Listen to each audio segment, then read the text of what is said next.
ഇന്നത്തെ geo political ഡെവലപ്മെൻറ്റ്സിൽ നമ്മൾ ആദ്യമേ തന്നെ ബംഗ്ലാദേശിൽ നിന്ന് തുടങ്ങാം. അത് കഴിഞ്ഞ് യൂറോപ്പുമായിട്ട് ബന്ധപ്പെട്ട കുറച്ച് വിഷയങ്ങളും കൂടി നോക്കാനുണ്ട്. അപ്പോൾ എന്നാലും ബംഗ്ലാദേശിലെ ഫർദർ ഡെവലപ്മെൻറ്റ്സ് വന്നിരിക്കുകയാണ്. ഈ ഫർദർ ഡെവലപ്മെൻറ്റ്സിൽ ഈ ഉസ്മാൻ ഹാദി, ഈ കൊല്ലപ്പെട്ട NCPയുടെ നേതാവ്, ഇന്ത്യ വിരുദ്ധൻ, അവൻ്റെ ബരിയൽ സെറമണി ഇന്ന് നടത്താനിരിക്കുകയാണ്. അപ്പോൾ ഇന്ന് നടത്താനിരിക്കുന്ന സാഹചര്യത്തിൽ ഇന്നലെ തന്നെ അമേരിക്കയുടെ പക്കൽ നിന്നും സ്റ്റേറ്റ്മെന്റ് വന്നിട്ടുണ്ട്. അമേരിക്കയുടെ പക്കൽ നിന്ന് വന്നിരിക്കുന്ന സ്റ്റേറ്റ്മെന്റ് ബംഗ്ലാദേശിന്റെ സിറ്റുവേഷൻ അനുസരിച്ച് ഇന്ത്യ വിരുദ്ധ പ്രചരണങ്ങളാണ് ബംഗ്ലാദേശിനുള്ളിൽ നടക്കുന്നത്. അതിനെക്കുറിച്ചൊന്നും അമേരിക്ക കമ എന്നൊരു അക്ഷരം വേണ്ടിയിട്ടില്ല. എന്തായാലും അവരൊരു തരത്തിലുള്ള സ്റ്റേറ്റ്മെന്റുകളൊക്കെ പറഞ്ഞിട്ടുണ്ട്. നമുക്കതൊക്കെ നോക്കാം. ഇപ്പൊ ബംഗ്ലാദേശിൽ നിന്ന് വരുന്ന വാർത്ത എന്ന് പറഞ്ഞാൽ ഈ ഇന്ത്യ വിരുദ്ധ പ്രചരണങ്ങൾക്ക് പിന്നിൽ പ്രവർത്തിക്കുന്നത് ISIS എന്നാണ് ഇപ്പം നിലവിൽ വന്നുകൊണ്ടിരിക്കുന്ന വാർത്ത.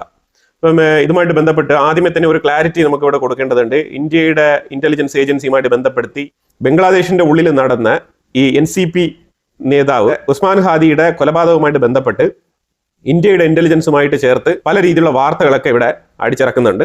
അതിൽ ഇതുവരെ ഒരു ഫാക്റ്റും ഇല്ല എന്നുള്ളതാണ് മനസ്സിലാക്കേണ്ടത്. ഇന്ത്യ ഈ ഒരു സാഹചര്യത്തിൽ ബംഗ്ലാദേശിന്റെ ഉള്ളിൽ ഒരു പ്രവൃത്തിയും കാണിക്കാൻ പോകുന്നില്ല. അതിന് തക്കതായ കാരണങ്ങളുണ്ട്. ഇന്ത്യ ഇപ്പൊ എല്ലാം തന്നെ ജസ്റ്റ് നിരീക്ഷിച്ചുകൊണ്ടിരിക്കുന്ന ഒരു സാഹചര്യമാണ്. ഒരു തരത്തിലും ഇങ്ങനത്തെ സില്ലി ആയിട്ടുള്ള ഓപ്പറേഷൻസ്, ബൈക്കിൽ രണ്ടുപേരെ പറഞ്ഞു വിട്ട് CCTV ദൃശ്യങ്ങൾക്കിടയിൽ വെച്ചിട്ട് ഒരുത്തനെ വധിക്കാൻ മാത്രമുള്ള മണ്ടത്തരമൊന്നും ഇന്ത്യ ചെയ്യില്ല. അതാദ്യം മനസ്സിലാക്കുക.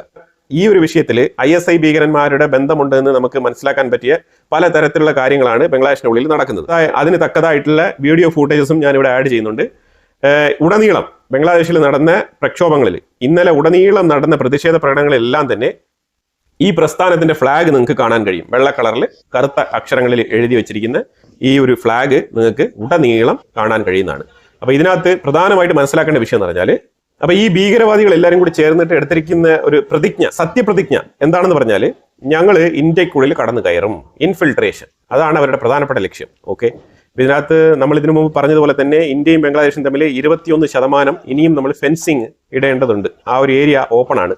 അത് ഇന്ത്യക്ക് ഒരു ഭീഷണി തന്നെയാണ്. അവിടെ അഡീഷണൽ സെക്യൂരിറ്റി ഫോഴ്സിനെ വിന്യസിക്കേണ്ട ഒരു സാഹചര്യമാണ് ഇപ്പം രൂപപ്പെട്ടിരിക്കുന്നത്. അല്ലെങ്കിൽ തന്നെ ഇപ്പോൾ കുറേ നാളായി നമ്മൾ ഈ ഒരു പരിപാടി തുടങ്ങിയിട്ട്. അപ്പോൾ എന്തായാലും നിലവിൽ അതാണ് സാഹചര്യം. എനിവേ, ഈ ബംഗ്ലാദേശിന്റെ ഉള്ളിൽ നിന്നും ഇന്ത്യയെ വെല്ലുവിളിക്കുന്നവന്മാർ ആരെങ്കിലും ഈ ബോർഡറിന്റെ ഏരിയയിൽ വന്നിട്ട് അറ്റ്ലീസ്റ്റ് ഇന്ത്യയുടെ BSFുമായിട്ടെങ്കിലും ഒന്ന് ഏറ്റുമുട്ടാൻ തയ്യാറാവണം. എന്നാൽ മാത്രമേ ഇന്ത്യക്ക് എന്തെങ്കിലും ചെയ്യാൻ പറ്റൂ. അല്ലാതെ ബംഗ്ലാദേശിന്റെ ഉള്ളിൽ കിടന്നുകൊണ്ട് ഇന്ത്യ നശിക്കണം, ഇന്ത്യക്കെതിരെയാണ് ഞങ്ങളുടെ എല്ലാ പോരാട്ടങ്ങളും, ഇന്ത്യയാണ് ഞങ്ങളെ നശിപ്പിക്കുന്നത്. ഇതിനിടയ്ക്ക് കോമഡി എന്ന് പറഞ്ഞാൽ വേറെ ഒന്നുമില്ല. ചില ബിരുദന്മാർ പറയുന്നത് ഇന്ത്യയുമായിട്ടുള്ള എല്ലാ ബന്ധങ്ങളും നമ്മൾ അവസാനിപ്പിക്കുന്നതോടുകൂടി ഇന്ത്യ പട്ടിണി കിടക്കും എന്നാണ് പറയുന്നത്. ഇമാതിരിയുള്ള സ്റ്റേറ്റ്മെന്റുകളൊക്കെ ഇവന്മാർ അടിച്ചിറക്കുന്നുണ്ട്. ഈ കോമഡിയൊക്കെ കണ്ട് ചിരിക്കാന്നല്ലാണ്ട് ഇതിനകത്ത് വേറെ ഒന്നും തന്നെ നമുക്ക് ഒരു കമന്റ് പാസ്സാക്കാനില്ല. ആ രീതിയിലുള്ള ഫൂളിഷ്നെസ് ആയിട്ടുള്ള സ്റ്റേറ്റ്മെന്റുകളൊക്കെയാണ് യുവമാര് പുറത്തിറക്കുന്നത്. ഇത് ഇന്ത്യക്കെതിരെയൊന്നുമല്ല. ഇത് ശരിക്കും പറഞ്ഞാൽ ബംഗ്ലാദേശിലുള്ള ജനങ്ങളെ പറ്റിക്കാൻ വേണ്ടിയിട്ടാണ് ഇമാതിരിയുള്ള ഡയലോഗുകളൊക്കെ യുവമാര് അടിച്ചിറക്കുന്നത്. അപ്പൊ എന്നാലും ഇപ്പൊ ഗവൺമെന്റിന്റെ സൈഡിൽ നിന്ന് വരുന്ന ഒരു വീഴ്ച എന്ന് പറഞ്ഞു കഴിഞ്ഞാൽ, ഈ ഉസ്മാൻ ഹാദി എന്ന് പറഞ്ഞ ഈ വ്യക്തിയെ വെടിവെച്ച 2 പേരെ കസ്റ്റഡിയിൽ എടുത്തിട്ടുണ്ട്. പക്ഷെ ഇതുവരെ അറസ്റ്റ് രേഖപ്പെടുത്തിയിട്ടില്ല. അതായത് ഇത് ഗവൺമെന്റിന്റെ ആൾ തന്നെയാണ്, ഈ ഗവൺമെന്റുമായിട്ട് ബന്ധപ്പെട്ട് യുനെസിന്റെ ആൾക്കാർ തന്നെയാണ് എന്നുള്ളത് വ്യക്തമാക്കുന്ന രീതിയിലാണ് ഇപ്പൊ നിലവിലുള്ള ചിത്രങ്ങൾ നമുക്ക് മനസ്സിലാക്കാൻ പറ്റുന്നത്. കാരണം അങ്ങനെയാണ് മാറിത്തിരിഞ്ഞ് വരുന്നത് കാര്യങ്ങൾ. ഈ കസ്റ്റഡിയിൽ എടുത്ത 2 പേരെയും അവരെ സേഫ് ഗാർഡ് ചെയ്യാൻ വേണ്ടിയിട്ടാണ്, അതായത് അവരെ സംരക്ഷിക്കാൻ വേണ്ടിയിട്ടാണ് ഗവൺമെന്റ് നോക്കുന്നത്. അല്ലാതെ അവരെ അറസ്റ്റ് ചെയ്ത് കോടതിയിൽ ഹാജരാക്കി റിമാൻഡിലാക്കി അവർക്ക് മേളിൽ കേസ് എടുക്കാൻ താല്പര്യം കാണിക്കുന്നില്ല. ഇതിൽ നിന്നും എന്താണ് മനസ്സിലാക്കേണ്ടത്? ഇതിൽ നിന്ന് മനസ്സിലാക്കേണ്ടത് ഇത് യുനെസുമായിട്ട് ബന്ധപ്പെട്ട് പ്രവർത്തിക്കുന്ന ആൾക്കാരാണ്. പാകിസ്ഥാന്റെ ISIയുടെ കീഴിൽ പ്രവർത്തിക്കുന്ന യുനെസിന്റെ പ്രവൃത്തി തന്നെയാണ് ഇത് എന്നുള്ളതാണ് വ്യക്തമാക്കുന്നത്. ഒരു വിഷയം കൂടി നമുക്ക് മനസ്സിലാക്കാൻ പറ്റും. എന്താണെന്ന് പറഞ്ഞാൽ, ഇന്ത്യൻ ഹൈക്കമ്മീഷണർ അഥവാ ഇന്ത്യൻ ഹൈക്കമ്മീഷണർ ഓഫീസിൽ പണിയെടുക്കുന്ന ആൾക്കാർ, ഇന്ത്യൻ റെപ്രസെന്റേറ്റീവ് അവിടെ ഉണ്ട്. അപ്പം ഇവിടെ ഈ ബിൽഡിംഗ് വരെ ഇവന്മാർ പോയി പ്രതിഷേധം നടത്തുന്നുണ്ട്. പക്ഷേ ഇപ്പൊ ബംഗ്ലാദേശിൽ മറ്റുള്ള ആൾക്കാരെയൊക്കെ പിടിച്ചുകൊണ്ട് വന്ന്, മറ്റുള്ള മൈനോറിറ്റിയിൽപ്പെട്ട ഹിന്ദുക്കളെയൊക്കെ പിടിച്ചുകൊണ്ട് വന്ന്, ഇന്നലെ പോലും ഒരു ലേഡിയെ പിടിച്ചുകൊണ്ട് വന്നിട്ട് ഇവന്മാർ ഇതേപോലെ ഉപദ്രവിച്ച് പൊതുവേദിയിൽ വെച്ചിട്ട് കൊലപ്പെടുത്തിയിട്ടുണ്ടായിരുന്നു. പരമാവധി ഉപദ്രവിച്ചിട്ട് അവസാനം തീയിട്ട് കൊലപ്പെടുത്തുക എന്നുള്ളതാണ് ഇവന്മാരുടെ ഒരു പൊതുവിലുള്ള ഇപ്പോൾ ഒരു കൾച്ചർ. ഇത്രമാത്രം ഭീകരത പ്രകടിപ്പിക്കുന്ന ഇവന്മാര് എന്തുകൊണ്ടാണ് ഇന്ത്യക്കാരെ ഉപദ്രവിക്കാത്തത്? ഇന്ത്യൻ സിറ്റിസൺസിനെ തൊടണ്ട എന്നുള്ളത് അവരുടെ മേലുദ്യോഗസ്ഥന്റെ ഓർഡറാണ്. മേലുദ്യോഗസ്ഥനാരാണ്? യുനെസ് കൃത്യമായി പറഞ്ഞിട്ടുണ്ട്, നിങ്ങൾ അവിടെ പോയി പ്രതിഷേധവും കാര്യങ്ങളൊക്കെ കാണിച്ചോ, പക്ഷേ ഇന്ത്യക്കാരെ തുടരുത് എന്ന് കൃത്യമായിട്ട് പറഞ്ഞിട്ടുണ്ട്. കാരണം എന്താണ്? ഈ പ്രവൃത്തി ഇതെല്ലാം തന്നെ ആസൂത്രണം ചെയ്യുന്നത് ഈ യുനെസ് ആണ്. യുനെസിന് എങ്ങനെയെങ്കിലും ഇലക്ഷൻ നടക്കാതിരിക്കണം. അപ്പം ഈ വരുന്ന ഫെബ്രുവരി എന്ന് പറഞ്ഞാൽ ഇനിയിപ്പോൾ 1.5 മാസം കൂടി ഉള്ളൂ. ഈ 2 മാസത്തിനുള്ളിൽ അവിടെ ഇലക്ഷൻ നടത്തണം. ഇലക്ഷൻ നടത്തി കഴിഞ്ഞാൽ ഇവന്റെ കസാര തെറിക്കും. എന്ന് പറഞ്ഞാൽ ഇവൻ ബംഗ്ലാദേശിൽ നിന്ന് തന്നെ ജീവൻ കൊണ്ട് ഓടേണ്ട ഒരു സാഹചര്യം രൂപപ്പെടും.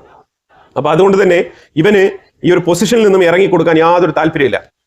അപ്പൊ ഈ പൊസിഷനിൽ ഇങ്ങനെ കടിച്ചു തൂങ്ങി കിടക്കാൻ വേണ്ടിയിട്ടാണ് ഇന്ത്യ വിരുദ്ധതയൊക്കെ കാണിച്ചുകൊണ്ട് എങ്ങനെയാണോ ഇവൻ പൊസിഷനിൽ വന്ന സമയത്ത് ഒരു കലാപം രൂപപ്പെട്ടത്, അതിന് ഒത്തുനിന്ന ആൾക്കാരാണ് ഈ സ്റ്റുഡൻസിന്റെ ഗ്രൂപ്പ്. ഇതേ NCP പാർട്ടിയിൽ ഇപ്പൊ പ്രവർത്തിക്കുന്ന ഈ സംഘാടകരാണ് യൂനസിനെ കൊണ്ടുവന്നത്. ഇപ്പോഴും അവര് യൂനസിന്റെ ടെന്യൂർ എക്സ്റ്റെൻഡ് ചെയ്യാൻ വേണ്ടിയിട്ടാണ് ഇമാതിരിയുള്ള കോപ്രായങ്ങൾ കാണിക്കുന്നതായിട്ടുള്ള വാർത്തകളും ബംഗ്ലാദേശിന്റെ ഉള്ളിൽ നിന്ന് വരുന്നുണ്ട്. അപ്പൊ അതായത് ഇപ്പോഴും ഇവിടെ ഒരു അൺസർട്ടനിറ്റി ഉണ്ട്. അപ്പൊ അതുകൊണ്ട് ഇലക്ഷൻ നടത്താൻ പറ്റുന്ന സാഹചര്യമല്ല ഇവിടെ ഉള്ളത്. അതുകൊണ്ട് ഇലക്ഷൻ കുറച്ചുകൂടെ മാറ്റി വെക്കേണ്ടി വരും എന്നുള്ള രീതിയിലേക്ക് നീട്ടിക്കൊണ്ട് പോകാനാണ്. കസാര വേണം, അത്ര തന്നെ, വളരെ സിമ്പിൾ. യൂനസ് എന്ന് പറഞ്ഞ ഒരു അധികാര കൊതിയൻ, അതാണ് മനസ്സിലാക്കാൻ പറ്റുന്നത്. മരിക്കുന്നവരെ കസാര വേണം എന്നാണ് ഇപ്പൊ ആഗ്രഹം. ആ രീതിയിൽ ഇപ്പൊ കുറച്ചുനാൾ ഇരുന്നല്ലോ കസാരയിൽ. അപ്പൊ അതുകൊണ്ട് ഒരു സുഖം കിട്ടിയിട്ടുണ്ട്. അപ്പൊ ആ സുഖം ഇങ്ങനെ ലൈഫ് ടൈമിലേക്ക് എക്സ്റ്റെൻഡ് ചെയ്യാൻ വേണ്ടിയുള്ള ശ്രമമായിട്ടാണ് മനസ്സിലാക്കാൻ പറ്റുന്നത്. അപ്പൊ ഈ ഒരു അവസരം മുതലാക്കിക്കൊണ്ട് മറ്റേ ടീമുകൾ, ഞാൻ ISI എന്ന് പറഞ്ഞല്ലോ, ഇവിടെ ഇവർക്ക് എന്താണ് റോൾ എന്ന് പറഞ്ഞാൽ, ഇവര് നടത്തുന്ന പ്രസ്ഥാനമാണ് ജമാഅത്ത് ഇസ്ലാമി ആയിക്കോട്ടെ, അതുപോലെ തന്നെ അൻസറുള്ള ബംഗ്ലാ ടീം എന്ന് പറഞ്ഞിട്ട് ഒരു ടീമുകളുണ്ട്, ABT. അപ്പൊ ഇതിനകത്ത് ജഷിമുദ്ദീൻ റഹ്മാനി, ഈ ജഷിമുദ്ദീൻ റഹ്മാനി എന്താണ് ചെയ്യുന്നത് പറഞ്ഞാൽ, ഇവൻ ഷേഖ് ഹസീന അവിടെ ഭരിച്ചുകൊണ്ടിരുന്ന സമയത്ത് ഇന്ത്യക്കുള്ളിൽ ഒരു ട്രക്ക് നിറയെ വെടിമരുന്നുമായിട്ട് ഇന്ത്യൻ ബോർഡർ ക്രോസ് ചെയ്ത് ഇന്ത്യക്കുള്ളിൽ വന്നിട്ട് പൊട്ടിത്തെറിക്കാൻ പ്ലാൻ ചെയ്തിരുന്ന ഒരു വ്യക്തിയാണ് ഈ ജഷിമുദ്ദീൻ റഹ്മാനി. ഇവനെ ആ സമയത്ത് തന്നെ ഷേഖ് ഹസീന പിടിച്ച് ലൈഫ് ടൈം ഇംപ്രസൺമെന്റ് വിധിച്ചിട്ട് ഇവനെ ജയിലിലേക്ക് അടച്ചിരിക്കുമായിരുന്നു. അപ്പം വർഷങ്ങളായിട്ട് ഇവൻ ജയിലിൽ കിടക്കുകയാണ്. ഈ യൂനസ് എന്ന് പറഞ്ഞ മഹാൻ വന്ന് കസേരയിൽ ഇരുന്ന ഉടനെ ആദ്യം ചെയ്യുന്നത് ഈ ജഷിമുദ്ദീൻ റഹ്മാനി എന്ന് പറഞ്ഞ ഇവനെയും ഇവനോട് ചേർന്ന കുറെ കൂട്ടാളികളുണ്ട്, ഇവരെയും റിലീസ് ചെയ്തതാണ് യൂനസ് ആദ്യം ചെയ്യുന്ന വിഷയം. എന്തുകൊണ്ടാണ്? കാരണം ഇവന് അവിടെ ഭിന്നിപ്പിച്ച് ഭരിക്കുക എന്നുള്ളതാണ് ഇവന്റെ പ്രധാനപ്പെട്ട വേല. അതിനുവേണ്ടി തന്നെയാണ് ഇവന്മാരെ പുറത്തിറക്കിയത്. ഇവനെ പുറത്തിറക്കി ഇവൻ ഇന്ത്യക്കുള്ളിൽ സഞ്ചരിക്കുകയും ഇന്ത്യക്കുള്ളിൽ UP വരെ വന്ന് അവിടെയുള്ള ദിയോബന്ദ് എന്ന് പറഞ്ഞ ആ ഒരു ഇസ്ലാമിക് സെന്റർ ഉണ്ട്, ആ സെന്റർ വരെ വന്ന് സന്ദർശിച്ചിട്ട് പോകുന്ന സാഹചര്യം ഉണ്ടായി. ഇത് ഇന്ത്യയുടെ ഇന്റലിജൻസ് റിപ്പോർട്ട് പിന്നീട് പുറത്തുവിട്ട കാര്യങ്ങളാണ്. ഇവനാണ് ഇന്നലെ സ്പീച്ച് നടത്തുന്നത്. സ്പീച്ച് എന്ന് പറഞ്ഞാൽ പൊതുവേദിയിൽ ഇവൻ സ്പീച്ച് നടത്തുകയാണ്. ഇവൻ ഇന്ത്യക്കെതിരെയുള്ള സ്റ്റേറ്റ്മെന്റുകൾ തന്നെയാണ് പുറപ്പെടുവിക്കുന്നത് 100%. ഇന്ത്യക്കുള്ളിലേക്ക് നിരന്തരം ആൾക്കാരെ കയറ്റിയയക്കുക, ഭീകരവാദികളെ കയറ്റിയയക്കുക, ഇത് തന്നെയാണ് ഇവന്റെ പ്രധാനപ്പെട്ട ലക്ഷ്യം. അപ്പം ഈ ലക്ഷ്യത്തിന് വേണ്ടി തന്നെയാണ്, ഇതുകൊണ്ടാണ് അവൻ ഈ ഷെയ്ഖ് ഹസീനയുടെ പേരും പറഞ്ഞുകൊണ്ട്, അതായത് ഷെയ്ഖ് ഹസീനയ്ക്ക് ഇന്ത്യയാണല്ലോ പ്രൊട്ടക്ഷൻ കൊടുത്തിരിക്കുന്നത്, അപ്പം അവരെ വിട്ടയക്കുന്നത് വരെ അവരെ ഇന്ത്യ ഒരിക്കലും വിടില്ല എന്നുള്ളത് അവന് നന്നായിട്ട് അറിയാം. അപ്പൊ അതുകൊണ്ട് ആ ഒരു ടാക്ടിക്സ് എടുത്തുകൊണ്ടാണ് ഇപ്പൊ നിലവിൽ രംഗത്ത് വന്നിരിക്കുന്നത്. അപ്പം ഒരു പബ്ലിക്കിൽ കുറച്ച് സപ്പോർട്ട് കിട്ടാൻ വേണ്ടിയിട്ടും ഇങ്ങനെ ഒരു ഷെയ്ഖ് ഹസീനയുടെ പേരും പറഞ്ഞ് ഇന്ത്യക്കെതിരെയുള്ള വികാരം ആളി കത്തിക്കുക എന്നുള്ളതാണ് ഇവന്റെ ലക്ഷ്യം. അത് തന്നെയാണ് ഇവൻ ചെയ്തുകൊണ്ടിരിക്കുന്നത്. ഓക്കെ, ഇവൻ ഭീകരവാദി, ശരി, നമ്മൾ അങ്ങനെ ചിന്തിച്ചാലും അമേരിക്ക പറഞ്ഞിരിക്കുന്നത്, അമേരിക്ക 2 സ്റ്റേറ്റ്മെന്റ് ആണ് പുറത്തിറക്കിയത്. 2 സ്റ്റേറ്റ്മെന്റിൽ ഒന്ന് മരണപ്പെട്ട ഉസ്മാൻ ഹാദിക്ക് കണ്ടോളൻസ്, അമേരിക്ക പറയുന്നു കേട്ടോ, അമേരിക്കയാണ് പറയുന്നത്, മരണപ്പെട്ട ഉസ്മാൻ ഹാദിക്ക് കണ്ടോളൻസ്. അതുപോലെ അടുത്ത സ്റ്റേറ്റ്മെന്റ് വേറെ ഒന്നുമില്ല, ഒരു അരമണിക്കൂർ കഴിഞ്ഞിട്ട് വീണ്ടും അവർ പബ്ലിഷ് ചെയ്തത് ബംഗ്ലാദേശിലുള്ള US പൗരന്മാരെല്ലാം തന്നെ വളരെ കെയർഫുൾ ആയിട്ട് ഇരിക്കണം. ഇന്ന് ഈ ഉസ്മാൻ ഹാദിയുടെ ബരിയൽ സെറമണി നടക്കുന്നത് കൊണ്ട് തന്നെ പല രീതിയിലുള്ള പ്രശ്നങ്ങളും പ്രൊട്ടസ്റ്റും കാര്യങ്ങളൊക്കെ ഈ ബംഗ്ലാദേശിന്റെ ഉള്ളിൽ നടക്കാനുള്ള സാധ്യതയുണ്ട്. അപ്പൊ അതുകൊണ്ട് നിങ്ങൾ ആരും തന്നെ പുറത്തിറങ്ങരുത് എന്നുള്ളൊരു നിർദ്ദേശമാണ് അവർ പുറപ്പെടുവിച്ചിരിക്കുന്നത്. പണ്ട് അവരാരും തന്നെ ഇറാനെ പോലെയോ അല്ലെങ്കിൽ മറ്റുള്ള ഏതെങ്കിലും രാജ്യങ്ങളെ പോലെയോ നിങ്ങൾ ഇമ്മീഡിയറ്റ് ആയിട്ട് നാട് വിടണമെന്നൊന്നും പറഞ്ഞിട്ടില്ല. അതാണ് മനസ്സിലാക്കേണ്ടത്. നാട് വിടണമെന്നും പറഞ്ഞിട്ടില്ല. അതിന്റെ അർത്ഥം എന്താണ്? അതിന്റെ മീനിങ് എന്താണെന്ന് വെച്ചാൽ അതിന്റെ മീനിങ് വളരെ വ്യക്തമാണ്. അവർക്കറിയാം എന്താണ് ഇവിടെ സംഭവിക്കാൻ പോകുന്നത്, അതിലൂടെ എത്രമാത്രം, അതായത് അതിന്റെ ഒരു ഇന്റൻസിറ്റി എത്രമാത്രമായിരിക്കും. അപ്പൊ അതുകൊണ്ട് നാട് വിടേണ്ടതില്ല എന്നുള്ളൊരു ധാരണ, കാരണം അവരും തന്നെയാണല്ലോ പാർട്ടിസിപ്പേറ്റ് ചെയ്ത് നടപ്പിലാക്കുന്നത്. അപ്പൊ ആ ഒരു അജണ്ടയുടെ ഭാഗമായതുകൊണ്ട് തന്നെയാണ് അവർക്ക് വളരെ വ്യക്തമായിട്ട് അറിയാം US പൗരന്മാർ നാട് വിടേണ്ടതില്ല, റൂമിനുള്ളിൽ ഇരുന്നാൽ മതി എന്നുള്ളൊരു നിർദ്ദേശം അവർ കൊടുത്തിരിക്കുന്നത്. ഇന്ത്യയാണെങ്കിൽ മേഘാലയ ഉൾപ്പെടെ നമ്മൾ ചിക്കൻ നെക്കിന്റെ ആ ഒരു ഭാഗത്തേക്ക് നമ്മൾ 3 പുതിയ മിലിറ്ററി ബേസ് നമ്മൾ ഓപ്പൺ ആക്കിയിട്ടുണ്ട്. അവിടെയെല്ലാം തന്നെ ഹൈ ലെവൽ പ്രൊട്ടക്ഷൻ ആണ് നമ്മൾ കൊടുത്തിരിക്കുന്നത്. അതേപോലെ ബംഗ്ലാദേശിന്റെ ഉള്ളിൽ നിന്നും ഇന്ത്യക്കുള്ളിലേക്ക് കടന്നു കയറി വരാൻ പറ്റുന്ന രീതിയിലുള്ള എല്ലാ ഏരിയകളും നമ്മൾ ഫോക്കസ് ചെയ്ത് കൃത്യമായിട്ട് മോണിറ്റർ ചെയ്തിട്ടുണ്ട്. സെക്യൂരിറ്റി എൻഫോഴ്സ്മെന്റ് അഡീഷണൽ ആയിട്ട് നമ്മൾ വിന്യസിച്ചിട്ടുമുണ്ട്. പക്ഷേ അസാമിന്റെ ഉള്ളിൽ നമുക്ക് ഇപ്പോഴും കുറച്ച് ഭീഷണിയുണ്ട്. കാരണം അസാമിന്റെ ഉള്ളിൽ പലരും ബംഗ്ലാദേശിൽ നിന്ന് വന്ന പഴയ ബംഗാളികളാണ്. ഇവന്മാരിൽ ഇപ്പോൾ എത്ര പേര് ഫേക്ക് IDയുമായിട്ട് ഇന്ത്യക്കുള്ളിൽ ഉണ്ട് എന്നുള്ളത് തന്നെ നമുക്ക് അറിയില്ല. ഇനി അവിടെ നിന്നാണ് പൊട്ടിത്തെറികൾ ഉണ്ടാകുന്നു എന്നുള്ളത് നമ്മൾ നോക്കിയിരിക്കേണ്ട കാര്യം കൂടിയാണ്. അപ്പം ഇന്ത്യ ഈ സൈഡിൽ നിന്നും ഒരു പ്രഷർ എന്നുള്ള നിലയിൽ സെക്യൂരിറ്റി ഉറപ്പുവരുത്തുമ്പോൾ അപ്പുറത്തെ സൈഡിൽ അർക്കൻ ആർമി അവരും കൂടി റെഡിയാകുന്ന ഒരു സാഹചര്യമാണ്. അപ്പോൾ അർക്കൻ ആർമി ഒരു സൈഡിൽ റെഡിയാകുന്നുണ്ട്. കാരണം യുവമാർ ആദ്യമേ തന്നെ അർക്കൻ ആർമിക്കെതിരെയുള്ള മാപ്പും കൂടി പബ്ലിഷ് ചെയ്തിട്ടുണ്ടായിരുന്നല്ലോ. അപ്പം ഇതിൽ പ്രധാനമായിട്ട് ഇപ്പം ഈ തീവ്രവാദികൾ പറഞ്ഞിരിക്കുന്ന വിഷയം എന്ന് പറഞ്ഞാൽ, ഞാൻ പറഞ്ഞല്ലേ, ഈ ABT യുവമാർ, ഈ ഒരു ജഷിമുദ്ദീൻ റഹ്മാനി, ഈ ISISന്റെ ഭീകരന്മാർ, ഇവരെന്താണ് പറയുന്നത് പറഞ്ഞാൽ, ഉസ്മാൻ ഹാദിയുടെ എയിം എന്താണ്, ഉസ്മാൻ ഹാദിയുടെ ഗോൾ എന്താണ്? ഉസ്മാൻ ഹാദിയുടെ ഗോൾ ഇന്ത്യക്കെതിരെയായിരുന്നു. Expansion of Bangladesh, greater Bangladesh, അതാണ് ലക്ഷ്യം. അപ്പൊ ആ ലക്ഷ്യം നമ്മൾ നിറവേറ്റണം. അതായത് ഉസ്മാൻ ഹാദിയുടെ ആത്മാവിന് സന്തോഷം കിട്ടണം എന്നുണ്ടെങ്കിൽ നമ്മൾ ഇന്ത്യക്കെതിരെ പ്രവർത്തിക്കണം. ഇതാണ് അവരുടെ ഇപ്പോഴത്തെ നിലവിലെ ഒരു സ്റ്റേറ്റ്മെന്റ്. അങ്ങനത്തെ ഒരു ആശയം ജനങ്ങളിലേക്ക് പകർന്നു കൊടുത്തുകൊണ്ടാണ് അവർ ഇന്ത്യക്കെതിരെയുള്ള നീക്കങ്ങൾ നടത്തുന്നത്. അപ്പൊ ഇതിനകത്ത് ഇപ്പം എൻറ്റയർ ബംഗ്ലാദേശ് ഇന്ത്യക്കെതിരാണെന്ന് ചോദിച്ചു കഴിഞ്ഞാൽ ഇല്ല. അവാമി ലീഗ് പാർട്ടിയിൽപ്പെട്ട ആൾക്കാർ, അതേപോലെ BNP പാർട്ടിയിൽപ്പെട്ട ആൾക്കാരൊക്കെ കുറച്ച് ഒരു ഡെമോക്രാറ്റിക് ഇലക്ഷൻ വരണം എന്ന് പറഞ്ഞിട്ട് അവർ വെയിറ്റ് ചെയ്തിരിക്കുകയാണ്. അങ്ങനത്തെ കുറച്ച് ആൾക്കാരുണ്ട്.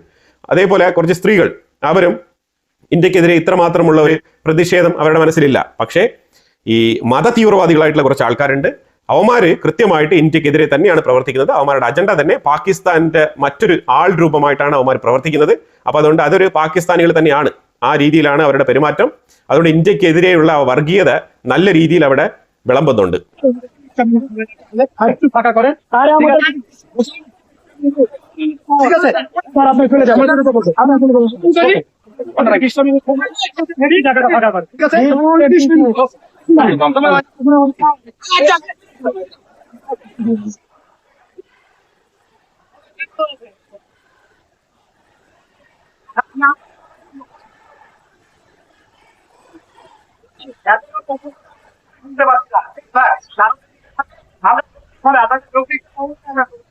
ഈ ഇത്രയൊക്കെ പാകിസ്ഥാന്റെ ISI നമുക്ക് പണി തരാം എന്നുള്ള ഒരു തീരുമാനവുമായിട്ട് അവർ നിൽക്കുമ്പോൾ അവർ എന്തെല്ലാം കെട്ടിടങ്ങൾക്ക് തീയിട്ട് നശിപ്പിക്കുന്നു, അവർ എന്തെല്ലാം തരത്തിലുള്ള മ്യൂസിയം എന്നുള്ളൊരു മ്യൂസിയം അടിച്ച് നശിപ്പിച്ചിട്ടുണ്ട്. അത് ബംഗ്ലാദേശിന്റെ കൾച്ചറൽ ഓറിയന്റഡ് ആയിട്ടുള്ള ഒരു മ്യൂസിയമാണ്. ആ മ്യൂസിയം ഒക്കെ അടിച്ച് തകർക്കുന്നുണ്ട്.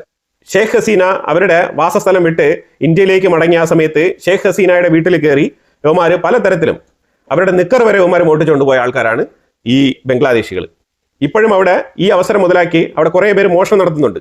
പല കടകളും അടിച്ച് പൊട്ടിച്ച് അതിന്റെ ഉള്ളിലുള്ള സാധനങ്ങളെല്ലാം മോട്ടിച്ചുകൊണ്ട് പോവാണ്. അതാണ് ഇപ്പോഴും അവന്മാർ നടത്തിക്കൊണ്ടിരിക്കുന്നത്. ഏതെങ്കിലുമൊക്കെ ഒരു കലാപം നടന്നു കഴിഞ്ഞാൽ എങ്ങനെ മോട്ടിക്കാമെന്നുള്ള രീതിയിലുള്ള ചിന്തയാണ് പല ബംഗ്ലാദേശികളുടെയും മനസ്സിലുള്ളത്. അത് തന്നെയാണ് അവിടെ നടപ്പിലാക്കുന്നത്.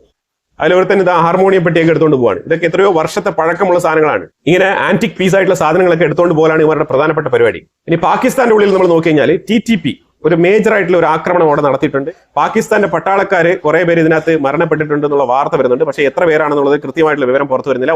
ഒരു ട്രക്ക് നേരെ പോയി ഇടിച്ച് കയറുകയാണ് ഒരു മിലിറ്ററി ബേസിൽ. ആ ഒരു ട്രക്ക് നിറയെ എക്സ്പ്ലോസീവ് ആയിരുന്നു. അപ്പൊ പോയ വേഗത്തിൽ തന്നെ ഇത് പൊട്ടിത്തെറിച്ച് വലിയ രീതിയിലുള്ള മാസീവ് ആയിട്ടുള്ള ഒരു അപകടം തന്നെയാണ് അവിടെ ഉണ്ടായത്. അതിനെ തുടർന്ന് ഇതിനെ TTP തെഹ്രീക്ക് താലിബാനികൾ ഇത് ക്ലെയിം ചെയ്തിട്ടുണ്ട്. ഞങ്ങളാണ് ഇത് ചെയ്തത് എന്നുള്ള രീതിയിലുള്ള ക്ലെയിം അവർ ഏറ്റെടുത്തിട്ടുണ്ട്. അതായത് നീ ഒരു സൈഡിൽ കൂടെ വെറുതെ ഏതെങ്കിലും തരത്തിലൊക്കെ ഇന്ത്യയെ ചൊറിയണം എന്ന് വിചാരിച്ചു കഴിഞ്ഞാൽ മറ്റൊരു സൈഡിൽ നിനക്ക് തനിയെ കിട്ടും. അതങ്ങനെ കിട്ടിക്കൊണ്ട് തന്നെ ഇരിക്കും. അതിൽ യാതൊരു മാറ്റമില്ല. അപ്പൊ എന്തായാലും ഇന്ന് ബറിയൽ സെറമണിയുമായിട്ട് അവിടെ തകൃതിയായിട്ടുള്ള വിഷയങ്ങൾ നടക്കും. ഈ ബറിയൽ കഴിഞ്ഞ പാടെ അവിടെ വീണ്ടും അടിയും ബഹളമൊക്കെ നടക്കും. അതിന്റെയൊക്കെ അപ്ഡേറ്റ്സ് ഞാൻ അടുത്ത എപ്പിസോഡിൽ ഇൻക്ലൂഡ് ചെയ്യാം. ഇപ്പൊ നേരെ നമ്മൾ റഷ്യ ഉക്രൈനുമായിട്ട് ബന്ധപ്പെട്ട വിഷയത്തിലേക്ക് നമ്മൾ വന്നു കഴിഞ്ഞാൽ അവിടെയും കുറേ ഡെവലപ്മെന്റ്സ് നടക്കുന്നുണ്ട്. യൂറോപ്പ്, ഞാൻ ഇതിനു മുമ്പ് ഇട്ട വീഡിയോയിൽ പറഞ്ഞിട്ടുണ്ടായിരുന്നു, യൂറോപ്പിൽ മൊത്തം ഒരു വല്ലാത്ത അവസ്ഥ, ഫാർമേഴ്സ് പ്രൊട്ടസ്റ്റ് വല്ലാത്ത രീതിയിൽ നടക്കുന്ന ഒരു സാഹചര്യമാണ് യൂറോപ്പിന്റെ ഉള്ളിൽ. ഉക്രൈന്റെ ധാർമ്മികതയും ഉക്രൈന്റെ സ്റ്റേറ്റ്മെന്റും ഇതെല്ലാം വെച്ച് നോക്കുമ്പോഴത്തേക്കും ഇന്നലെ തന്നെ പുടിൻ പറഞ്ഞിട്ടുണ്ടായിരുന്നു സെലൻസ്കി ഒരു ബെസ്റ്റ് ആക്ടറാണ്. പുള്ളി പല സ്ഥലത്ത് നിന്ന് ഫോട്ടോ ഒക്കെ എടുത്ത് അയക്കുന്നത് അത് വെറുതെയാണ്. ശരിക്കും പറഞ്ഞാൽ റഷ്യയുടെ ഫ്രണ്ട് ലൈൻ ഫോഴ്സ് എവിടെയാണോ നിൽക്കുന്നത് ആ സ്ഥലത്ത് ധൈര്യമുണ്ടെങ്കിൽ വന്ന് ഒരു ഫോട്ടോ എടുത്ത് പബ്ലിഷ് ചെയ്യട്ടെ എന്നാണ് റഷ്യൻ പ്രസിഡന്റ് വ്ളാഡിമിർ പുടിൻ വെല്ലുവിളിച്ചിരിക്കുന്നത്. കാരണം സെലൻസ്കി പല രീതിയിലുള്ള സെറ്റപ്പുകൾ ചെയ്തിട്ട് ഞങ്ങൾ ഇതാ ഈ പരിസരത്തുണ്ട്, ഇവിടെ റഷ്യയില്ല, ഞങ്ങൾ ആ പരിസരത്തുണ്ട്, അവിടെ റഷ്യയില്ല എന്ന് പറഞ്ഞുകൊണ്ട് സെറ്റിട്ട് ഫോട്ടോ എടുക്കുന്നതായിട്ടാണ് പറഞ്ഞിരിക്കുന്നത്. എനിവേ അതെന്തോ ആയിക്കോട്ടെ. എന്തായാലും പ്രത്യക്ഷത്തിൽ റഷ്യ കുറെ സ്ഥലങ്ങൾ കയറി പിടിച്ചിട്ടുണ്ട് എന്നുള്ളത് തന്നെയാണ് യാഥാർത്ഥ്യം. അതിനിപ്പോൾ മറച്ചു വെച്ചിട്ട് കാര്യമൊന്നുമില്ല. അപ്പൊ സെലൻസ്കി ഇപ്പൊ എന്താണ് ചെയ്യുന്നത് പറഞ്ഞാൽ മെഡിറ്ററേനിയൻ സീയിൽ വന്നിട്ട് ഒരു ആക്രമണം. മെഡിറ്ററേനിയൻ സീയിൽ വന്നിട്ട് എന്തിനാണ് ആക്രമിച്ചതെന്ന് ചോദിച്ചു കഴിഞ്ഞാൽ യൂറോപ്പും ഉക്രൈനും ചേർന്ന് ഒരു ഗ്ലോബൽ പീസിന് വേണ്ടിയിട്ട് നടത്തുന്ന യുദ്ധമാണല്ലോ. അപ്പൊ അതുകൊണ്ട് അവർക്ക് ലോകത്ത് എവിടെ വേണമെങ്കിലും പോയി ആക്രമണം നടത്താം. അപ്പൊ ഇതിനകത്ത് ഇപ്പൊ നടത്തിയിരിക്കുന്ന ആക്രമണം റഷ്യയിൽ നിന്നും ഇന്ത്യയിലേക്ക് ക്രൂഡ് ഓയിൽ കൊണ്ടുവന്ന ഒരു ഷിപ്പ്, ആ ഷിപ്പിനെയാണ് അറ്റാക്ക് ചെയ്തിരിക്കുന്നത്. ഇത് ഏതാണ്ട് ഉക്രൈനിൽ നിന്നും 2000 കിലോമീറ്റർ ഡിസ്റ്റൻസിലാണ് ഡ്രോൺ മുഖേനയാണ് ഈ ഒരു ആക്രമണം നടത്തിയിരിക്കുന്നത്. ഇത് എന്തുകൊണ്ട് ഇങ്ങനെ നടത്തി? അതായത് റഷ്യയിൽ നിന്നും ഈ ലോകത്തേക്ക് എവിടെ ട്രാൻസ്ഷിപ്മെന്റ് നടന്നാലും ഞങ്ങൾ അതിനെ തടയും, അറ്റാക്ക് നടത്തും എന്നാണ് പറഞ്ഞിരിക്കുന്നത്. എന്നാൽ ഇതേ ആൾക്കാർ 2 ദിവസങ്ങൾക്ക് മുമ്പ് ക്രിസ്മസിന് ബ്രേക്ക് വേണം, അതേപോലെ ന്യൂ ഇയറിന് ഞങ്ങൾക്ക് സെലിബ്രേറ്റ് ചെയ്യാൻ വേണ്ടിയിട്ട് വെക്കേഷൻ വേണം, അപ്പോൾ പുടിൻ സമ്മതിച്ചിട്ട് ഈ ഒരു വെക്കേഷൻ ഒന്ന് പാസ്സാക്കി തരണം എന്നൊക്കെ പറഞ്ഞുകൊണ്ടിരുന്ന ആൾക്കാരാണ്. അതേ യൂറോപ്പ് ഇന്ന് ഈ ഒരു ആക്രമണത്തിനെ ശരിവെക്കുകയാണ്. മെഡിറ്ററേനിയൻ ഏരിയയിൽ വന്നിട്ട് അറ്റാക്ക് നടത്തിയത് ശരിയാണെന്ന് വാദിക്കുന്ന കൂട്ടരായിട്ട് മാറിയിരിക്കുകയാണ് ഇപ്പൊ യൂറോപ്പ്. ഇത് എന്ത് തരത്തിലുള്ള ന്യായമാണെന്ന് എനിക്ക് മനസ്സിലാവുന്നില്ല. മെഡിറ്ററേനിയൻ സീയും ഉക്രൈനുമായി എന്താണ് ബന്ധം? ഓക്കെ, ഇനി ബ്ലാക്ക് സീൽ അറ്റാക്ക് നടത്തുന്നു, ഇപ്പുറത്തെ കാസ്പിയൻ സീൽ അറ്റാക്ക് നടത്തുന്നു, ഓക്കെ ഫൈൻ, അംഗീകരിച്ചു. മെഡിറ്ററേനിയൻ സീയും നിനക്കും തമ്മിൽ എന്ത് ബന്ധം? എന്തിനാണ് അവിടെ വന്ന് അറ്റാക്ക് നടത്തുന്നത്? ഇത് ഒരു ഇന്റർനാഷണൽ വാർ റൂൾസ് വയലേഷൻ ആണ്. ഇത് വയലേറ്റ് ചെയ്തുകൊണ്ട് ഉക്രൈൻ അവരുടെ പ്രവർത്തനങ്ങൾ തുടരുകയാണ്. എന്നിട്ടാണ് ഇവർ ഞങ്ങൾക്ക് Christmas vacation, new year vacation ഒക്കെ ചോദിക്കുന്നത്. ഇനിയിപ്പോൾ തീർച്ചയായിട്ടും ഇതിനെതിരെ ശക്തമായ രീതിയിൽ റഷ്യ ആഞ്ഞടിക്കും. അപ്പോൾ ക്രിസ്മസിനും ന്യൂ ഇയറിനുള്ള പണി ഇപ്പം സെലൻസ്കി ഒപ്പിച്ചു വെച്ചിട്ടുണ്ട്. അതെന്തായാലും ഒരു സൈഡിൽ നടക്കട്ടെ. യൂറോപ്യൻ യൂണിയനിൽ നല്ല രീതിയിലുള്ള തർക്കം വേറെ ഒന്നുമില്ല. റഷ്യയുടെ മോട്ടിച്ച് വെച്ചിരിക്കുന്ന ഫണ്ട് ഉക്രൈനിന് കൊടുക്കാൻ വേണ്ടിയിട്ട് അവിടെ റെസൊല്യൂഷൻ പാസ്സാക്കിയ സമയത്ത് വിക്ടർ ഓർബൻ, ഹംഗറിയിലെ വിക്ടർ ഓർബൻ ചെക്ക് റിപ്പബ്ലിക്, ഇങ്ങനത്തെ കുറച്ച് രാജ്യങ്ങൾ ഒരുമിച്ച് ചേർന്നുകൊണ്ട് ഇവർ അതിനെ ഒപ്പോസ് ചെയ്തു, അതിനെ എതിർത്തു, തടഞ്ഞത് മാത്രമല്ല വിക്ടർ ഓർബൻ വളരെ ബോൾഡ് ആയിട്ടുള്ള സ്റ്റേറ്റ്മെന്റ് ആണ് പറയുന്നത്. ആ സ്റ്റേറ്റ്മെന്റ് ഞാനോട് വെക്കാം, നിങ്ങൾ കേട്ടോളൂ. Guarantees for what? The whole idea is a stupid one. To take away the money of somebody. There are two countries which are in war, yeah? It's not European Union, Russia and Ukraine. And somebody, European Union, would like to take away the money of one of the warriors parties and then to give it to another one. It's a marching into the war. So the Belgian Prime Minister is right. We should not do that. അയാൾ വളരെ വ്യക്തമായിട്ട് പറയുന്നത് രണ്ട് രാജ്യങ്ങൾ തമ്മിൽ യുദ്ധം നടക്കുന്നുണ്ട്. നിങ്ങൾ യൂറോപ്യൻ യൂണിയൻ, നാറ്റോ ഇതെല്ലാം വിട്ടേക്കൂ, ഉക്രൈൻ ഇതൊക്കെ വിട്ടേക്കൂ, ഇതെല്ലാം വിട്ടിട്ട് കോമൺ ആയിട്ട് നിങ്ങൾ ചിന്തിക്കൂ എന്താണ് രണ്ട് രാജ്യങ്ങൾ തമ്മിൽ യുദ്ധം ചെയ്യുമ്പോൾ മറ്റൊരു രാജ്യത്തിന്റെ സ്വത്തുവകകൾ എടുത്ത് അതിനെതിരെ യുദ്ധം ചെയ്യുന്ന വേറൊരു രാജ്യത്തിന് കൊടുക്കുക എന്ന് പറഞ്ഞു കഴിഞ്ഞാൽ, അതും അവരോട് തന്നെ യുദ്ധം ചെയ്യുന്ന ഒരു രാജ്യത്തിന് കൊടുക്കുക എന്ന് പറഞ്ഞാൽ അതത്ര നല്ല പരിപാടിയല്ല, അത് എത്തിക്സിന് നിരക്കുന്ന പരിപാടിയല്ല എന്നുള്ളത് വിക്ടർ ഓർബൻ രണ്ടും കൽപ്പിച്ചങ്ങ് പറഞ്ഞിരിക്കുകയാണ്. എന്നിട്ട് ഇവർ പറഞ്ഞിരിക്കുന്നത് യൂറോപ്യൻ യൂണിയൻ ഇത് കേൾക്കുന്നില്ല എന്നുണ്ടെങ്കിൽ, ഞങ്ങളുടെ നിലപാടുകൾക്ക് ഒരു വിലയും കൽപ്പിക്കുന്നില്ല, ഉക്രൈന് റഷ്യയുടെ ഫണ്ട് എടുത്ത് കൊടുത്തേ മതിയാകൂ എന്നുള്ള തീരുമാനമാണ് എടുക്കുന്നതുണ്ടെങ്കിൽ ഞങ്ങളെ യൂറോപ്യൻ യൂണിയനിൽ നിന്നും പുറത്തു പോകാൻ അനുവദിക്കണം. എങ്ങനെയുണ്ട്? ഇതാണ് സ്റ്റേറ്റ്മെന്റ്. ഈ സ്റ്റേറ്റ്മെന്റ് ആണ് വളരെ വ്യക്തമായിട്ട് പറഞ്ഞിരിക്കുന്നത്. നിങ്ങൾ ഒന്നെങ്കിൽ ഞങ്ങൾ പറയുന്നത് കേൾക്കുക, ഇല്ല എന്നുണ്ടെങ്കിൽ നിങ്ങൾ ആർട്ടിക്കിൾ 122 നിങ്ങൾ റദ്ദാക്കി, അതുകൊണ്ട് ഉർസുല വോൺ ഡെർ ലയൻ ചേച്ചിക്ക് എന്ത് വേണമെങ്കിലും ചെയ്യാം എന്നുള്ള തീരുമാനമാണെന്നുണ്ടെങ്കിൽ, അതായത് റഷ്യൻ ഫണ്ട് ഉക്രൈനിൽ കൊടുക്കുമ്പം ഉക്രൈൻ അതിൽ കൈയിട്ട് വാരിട്ട് കുറച്ച് പൈസ ഉർസുല വോൺ ഡെർ ലയൻ കൊടുക്കും. ഉർസുല വോൺ ഡെർ ലയൻ ഇതേപോലത്തെ ചരിത്രങ്ങൾ വാക്സിൻ കച്ചവടത്തിലൊക്കെ പല പേരുദോഷങ്ങളും ഇതിനു മുമ്പ് തന്നെ കേട്ടിട്ടുണ്ട്. അപ്പൊ അതുകൊണ്ട് തന്നെ ഈ ഉർസുല വോൺ ഡെർ ലയനെ പലർക്കും യൂറോപ്യൻ യൂണിയനിൽ ഇതിന് വിശ്വാസമില്ല. ഇവർക്കെതിരെ പലതവണ അവിശ്വാസ പ്രമേയം യൂറോപ്യൻ യൂണിയനിൽ കൊണ്ടുവന്നതാണ്. ആ സാഹചര്യത്തിലാണ് വിക്ടർ ഓർബൻ ഉൾപ്പെടെയുള്ള ചെക്ക് റിപ്പബ്ലിക്കുമായിട്ട് ബന്ധപ്പെട്ട ഈ രാജ്യങ്ങളെല്ലാം തന്നെ ഇതിനെ ശക്തമായ രീതിയിൽ എതിർക്കുന്നത്. അങ്ങനെ എതിർത്തതിനെ തുടർന്ന് വീണ്ടും സെലൻസ്കി യൂറോപ്യൻ യൂണിയനിൽ സംസാരിക്കുകയാണ്. അതായത് നിങ്ങൾ എനിക്ക് പൈസ തരുന്നില്ല എന്നുണ്ടെങ്കിൽ നിങ്ങൾ പൈസ തരുന്നത് എനിക്കല്ല, നിങ്ങൾക്കും കൂടി വേണ്ടിയിട്ടാണ് സെലൻസ്കി പറയുന്നതാണ്. എന്നിട്ട് പറയാണ്, റഷ്യയുടെ ഒരു ഡ്രോൺ വന്നാലോ റഷ്യയുടെ ഒരു മിസൈൽ വന്നാലോ അത് എങ്ങനെ അറ്റാക്ക് ചെയ്യണം, എവിടെ വെച്ച് അതിന്റെ മെഷർമെന്റ് കൃത്യമായിട്ട് ഞങ്ങൾക്ക് കാൽക്കുലേറ്റ് ചെയ്യാൻ പറ്റും. അതായത് അത് ടേക്ക് ഓഫ് ചെയ്യുന്ന സ്പോട്ടിൽ തന്നെ ഞങ്ങൾക്ക് അതിനെ നശിപ്പിക്കാനുള്ള കപ്പാസിറ്റി ഉണ്ട്. അത് യൂറോപ്പിൽ എത്ര രാജ്യങ്ങൾക്കുണ്ട് ഇമാതിരിയുള്ള കപ്പാസിറ്റി? യൂറോപ്പിനെ തന്നെ ചോദ്യം ചെയ്യുകയാണ്. അതായത് ഇമാതിരിപ്പെട്ട സംസാരം, അതായത് ഭയങ്കര എക്സലന്റ് ആയിട്ടുള്ള സ്പീച്ചാണ്. അത് ഈ ഒരു സ്പീച്ച് കൊണ്ടാണ് സെലൻസ്കി പിടിച്ചു നിൽക്കുന്നത്. അത് മാത്രമാണ് മനസ്സിലാക്കാൻ പറ്റുന്നത്. കാരണം അത്ര ബ്യൂട്ടിഫുൾ ആയിട്ട് നറേറ്റ് ചെയ്തുള്ള സംസാരമാണ്. അപ്പോൾ പുള്ളിക്കാരൻ പറയുന്നത് എങ്ങനെയാണ്? നിങ്ങളൊരു കാര്യം മനസ്സിലാക്കണം, നിങ്ങളുടെ പക്കൽ ആയുധങ്ങളുണ്ട്, പക്ഷേ എത്ര ആയുധങ്ങൾ നിങ്ങൾ പരീക്ഷിച്ചിട്ടുണ്ട്? നിങ്ങൾക്ക് എന്തുകൊണ്ട് നിങ്ങളുടെ ആയുധങ്ങൾ ഉക്രൈനിലിട്ട് പരീക്ഷിച്ചുകൂടാ? അതായത് ഈ യുദ്ധത്തിനെ പ്രൊമോട്ട് ചെയ്യാണ്. അതായത് നിങ്ങളെല്ലാവരും നിങ്ങളുടെ ആയുധങ്ങൾ കൊണ്ടുവരൂ, ഉക്രൈനെ ഒരു പരീക്ഷണശാലയായിട്ട് മാറ്റി അവിടെ നിന്ന് നിങ്ങൾക്ക് നിങ്ങളുടെ ആയുധങ്ങൾക്കൊക്കെ വാലിഡിറ്റി ഉണ്ടാക്കാം, നിങ്ങളുടെ ആയുധങ്ങൾക്കൊക്കെ ഒരു അപ്രൂവൽ റേറ്റ് കൂട്ടാം എന്നൊക്കെയാണ് പറയുന്നത്. അപ്പൊ അതുകൊണ്ട് റഷ്യ ഉക്രൈൻ യുദ്ധത്തിൽ ഉക്രൈന്റെ കാര്യം മാത്രം നിങ്ങൾ ചിന്തിക്കേണ്ടതില്ല, എൻറ്റയർ യൂറോപ്പിന്റെ നന്മയ്ക്ക് വേണ്ടിയിട്ട് നിങ്ങൾ പൈസ ഉക്രൈന് തരണം എന്നാണ് പറഞ്ഞിരിക്കുന്നത്. എന്നിട്ടും യൂറോപ്പിൽ ഇതുമായിട്ട് ബന്ധപ്പെട്ട ഒരു കൺസെൻസസിൽ എത്താൻ പറ്റിയിട്ടില്ല. അപ്പൊ അതുകൊണ്ട് റഷ്യയുടെ ഫണ്ട് എടുക്കാൻ പറ്റില്ല എന്നുള്ളത് തന്നെയാണ് അവസാനത്തെ തീരുമാനം. ഇതിലെല്ലാം ഉപരിയായിട്ട് എൻറ്റയർ യൂറോപ്യൻ യൂണിയനിൽ നിന്നും 90 ബില്യൺ യൂറോ കടം കൊടുക്കാമെന്ന് തീരുമാനിച്ചിട്ടുണ്ട്. കടം എന്ന് പറഞ്ഞാൽ ലോൺ ബേസിസിൽ 2026-27 ഈ ഒരു ഫണ്ട് ഉക്രൈനിലേക്ക് കൊടുക്കും, ഘട്ടം ഘട്ടമായിട്ട് കൊടുക്കും. പക്ഷെ അതേസമയം യുദ്ധം അവസാനിച്ചു കഴിഞ്ഞാൽ ഈ ഫണ്ട് തിരിച്ച് പേ ചെയ്ത് തുടങ്ങണം, റീപേയ്മെന്റ് തുടങ്ങണം. ഇനി അഥവാ യുദ്ധം അവസാനിക്കുന്നില്ല എന്നുണ്ടെങ്കിൽ റഷ്യയുടെ ഫണ്ട് എടുത്ത് എങ്ങനെയെങ്കിലും ഇതിനെ കോമ്പൻസേറ്റ് ചെയ്യാൻ വേണ്ടിയിട്ട് നമ്മൾ തുടർന്ന് പരിശ്രമിക്കും. അതായത് യൂറോപ്യൻ യൂണിയനിൽ വീണ്ടും റെഫറൻഡം കൊണ്ടുവന്നിട്ട് ഈ റഷ്യയുടെ ഫണ്ട് എടുത്ത് യൂട്ടിലൈസ് ചെയ്യാൻ വേണ്ടിയിട്ടുള്ള ശ്രമങ്ങൾ നടത്തുകയും അതിന് വേണ്ടിയിട്ടുള്ള റെസൊല്യൂഷൻസ് തീർച്ചയായിട്ടും വീണ്ടും അവതരിപ്പിച്ച് പാസ്സാക്കി എടുക്കും. അതിൻ്റെ ഉള്ളിൽ ഇപ്പം ജനുവരിയിൽ ഹംഗറിയിൽ ഇലക്ഷൻ വരുന്നുണ്ട്. വിക്ടർ ഓർബന്റെ അപ്രൂവൽ റേറ്റ് അവിടെ വളരെ കുറവാണ്. അപ്പോൾ അവിടെ വേറെ നേതാവ്, യൂറോപ്പിനെ അനുകൂലിക്കുന്ന, യൂറോപ്യൻ യൂണിയനെ സപ്പോർട്ട് ചെയ്യുന്ന, ഉർസുല വോൺ ഡെർ ലയനെ സപ്പോർട്ട് ചെയ്യുന്ന രീതിയിലുള്ള നേതാക്കളെ കൊണ്ടുവരാൻ വേണ്ടിയിട്ട് യൂറോപ്യൻ യൂണിയൻ ശ്രമിക്കും. അതുപോലെ തന്നെ ചെക്ക് റിപ്പബ്ലിക്കുമായിട്ട് ബന്ധപ്പെട്ടും ഇതേപോലത്തെ കാര്യങ്ങളൊക്കെ നടക്കും. അപ്പോൾ യൂറോപ്യൻ യൂണിയൻ ഇങ്ങനെ കണ്ടിന്യൂസ് ആയിട്ട് ശ്രമിച്ചുകൊണ്ടിരിക്കുമെന്നാണ് പറഞ്ഞിരിക്കുന്നത്. അപ്പോൾ അങ്ങനെ ഒരു ആശ്വാസ വാക്കൊക്കെ പറഞ്ഞിട്ടാണ് സെലൻസ്കി ഇപ്പോൾ പറഞ്ഞയച്ചിരിക്കുന്നത്. സെലൻസ്കി ആണെങ്കിൽ ഞാൻ യുദ്ധം നിർത്താൻ തയ്യാറാണ് എന്നൊക്കെയാണ് പറഞ്ഞിരിക്കുന്നത്. ആ ഒരു സ്റ്റേറ്റ്മെന്റിനെ യൂറോപ്യൻ യൂണിയനും ഏറ്റുപിടിച്ചിട്ടുണ്ട്. അതിനെ തുടർന്ന് നാറ്റോയിലെ മാർക്ക് റൂട്ട് പുള്ളിക്കാരൻ ഒരു സ്റ്റേറ്റ്മെന്റ് പറഞ്ഞിരിക്കുന്നത് റഷ്യക്ക് ഭീഷണിയാണ്. അതായത് ഞങ്ങൾ ഈ ഒരു സമാധാന കരാർ ഒപ്പിട്ട് കഴിഞ്ഞാൽ റഷ്യ എല്ലാ കാര്യങ്ങളും നോക്കി മുന്നോട്ട് നീങ്ങിക്കോണം, പിന്നീട് ഒരു ആക്രമണം റഷ്യയുടെ പക്കൽ നിന്ന് ഉണ്ടാവാൻ പാടില്ല. അതായത് ഞങ്ങൾ യുദ്ധം നിർത്തുന്നു, ഇനി ഒരു യുദ്ധം ഉണ്ടാവരുത് എന്നുള്ളത് സോഫ്റ്റ് ആയിട്ടും പറയാം. പക്ഷെ അത് ഈ രീതിയിൽ ഞങ്ങൾ താഴെ വീണ് കിടക്കാണ്, മീശയിൽ മണ്ണ് പറ്റിയിട്ടുണ്ട്, പക്ഷെ ആരും കണ്ടില്ല എന്നുള്ള മട്ടിലുള്ള സ്റ്റേറ്റ്മെന്റ് ആണ് മാർക്ക് റൂട്ട് പറഞ്ഞു വെക്കുന്നത്. ഇതെല്ലാം തന്നെ ഒരു പോസിറ്റീവ് ആയിട്ടുള്ള റേഞ്ചിലേക്കാണ് പോകുന്നത് എന്ന് മനസ്സിലാക്കിക്കൊണ്ട് നമ്മൾ ഒന്ന് ആശ്വസിച്ച് ഇരുന്ന സമയത്താണ് ഉക്രൈൻ മെഡിറ്ററേനിയൻ സീയിലൂടെ ഇന്ത്യയിലേക്ക് വന്നുകൊണ്ടിരുന്ന എണ്ണക്കപ്പൽ അടിച്ച് കത്തിച്ച് കളഞ്ഞിരിക്കുന്നത്. ഇപ്പൊ ഇത് ലൈം ലൈറ്റിലെ ഒരു വലിയ ചർച്ചാ വിഷയമായിട്ട് മാറിയിരിക്കുകയാണ്. റഷ്യ തീർച്ചയായിട്ടും പ്രതിഷേധിക്കും, പ്രതികരിക്കും, അറ്റാക്ക് ഉറപ്പാണ്. ഓൾറെഡി തന്നെ ഉക്രൈന്റെ പല പ്രദേശങ്ങളിലും കറണ്ട് ഇല്ല, പവർ സപ്ലൈ ഇല്ല എന്നാണ് പറയുന്നത്. ഇനി കൂടുതലായിട്ടും ഉക്രൈന്റെ എനർജി ഗ്രിഡുകൾ കേന്ദ്രീകരിച്ചുള്ള ആക്രമണങ്ങൾ റഷ്യ നടത്താനുള്ള സാധ്യത വളരെ കൂടുതലാണ്. ഇത് മാത്രമാണ് ഇപ്പോൾ നിലവിൽ നമുക്ക് പറയാൻ പറ്റുന്ന ഒരു അപ്ഡേറ്റ്. വെനിസുലയുടെ പ്രസിഡന്റ് നിക്കോളാസ് ചൈനയുമായിട്ട് ചർച്ച നടത്തിയിട്ടുണ്ട്. ചൈനയുടെ സപ്പോർട്ട്, പ്രത്യേകിച്ചും വെനിസുലയുടെ എണ്ണക്കപ്പലുകൾക്ക് എസ്കോർട്ടിന് വേണ്ടിയിട്ടുള്ള സുരക്ഷ ഒരുക്കണം എന്നുള്ള രീതിയിലുള്ള റിക്വസ്റ്റ് ചൈനയ്ക്ക് കൊടുത്തിട്ടുണ്ട്. ചൈന ഒരു പരിധിവരെ അത് അംഗീകരിച്ചുമിട്ടാണ് കാണുന്നത്. ചൈന അത് ഓക്കെ പറഞ്ഞതായിട്ടാണ് വാർത്തകൾ പുറത്തു വരുന്നത്. എന്തായാലും കളി കുറച്ചുകൂടെ കളർഫുൾ ആയിട്ട് മാറുകയാണ്. എവിടെ ലാറ്റിൻ അമേരിക്കൻ സൈഡിലുള്ള ലാറ്റിൻ അമേരിക്കയ്ക്ക് ഇടയിൽ നടക്കുന്ന ഈ ഒരു പ്രശ്നത്തിൽ ശരിക്കും ചൈന കളത്തിൽ ഇറങ്ങുന്നു എന്നുള്ളതാണ് മനസ്സിലാക്കാൻ പറ്റുന്നത്. അപ്പോൾ കുറച്ചുകൂടെ കളർഫുൾ ആയിട്ട് മാറുകയാണ് കാര്യങ്ങൾ. അപ്പോൾ എന്തായാലും നമുക്ക് കാത്തിരുന്ന് കാണാം അവിടുത്തെ ഡെവലപ്മെന്റ്സ് എന്താണെന്നുള്ളത്. സൗദി അറേബ്യയുമായിട്ട് ബന്ധപ്പെട്ട ഒരു വീഡിയോ നമ്മളുടെ ഇൻസൈറ്റ്സ് മലയാളം ഗ്ലോബൽ എന്ന് പറഞ്ഞ ചാനലിൽ അപ്ലോഡ് ചെയ്തിട്ടുണ്ട്. അതിന്റെ ലിങ്ക് ഞാൻ ഫസ്റ്റ് കമന്റിൽ പിൻ ചെയ്തേക്കാം. കുറെ നിർണായകമായിട്ടുള്ള വിഷയങ്ങളാണ് നമ്മൾ വീഡിയോയിൽ പങ്കുവച്ചത്. ഇതിനെക്കുറിച്ചുള്ള അഭിപ്രായങ്ങൾ കമന്റ് ബോക്സിൽ രേഖപ്പെടുത്തുക. ജിയോ പൊളിറ്റിക്സ് ഇങ്ങനെ മാറിയും തിരിഞ്ഞൊക്കെ വന്നുകൊണ്ടിരിക്കും. കൂടുതൽ വാർത്തകളുമായിട്ട് അടുത്ത വീഡിയോയിൽ വരാം. Thank you so much.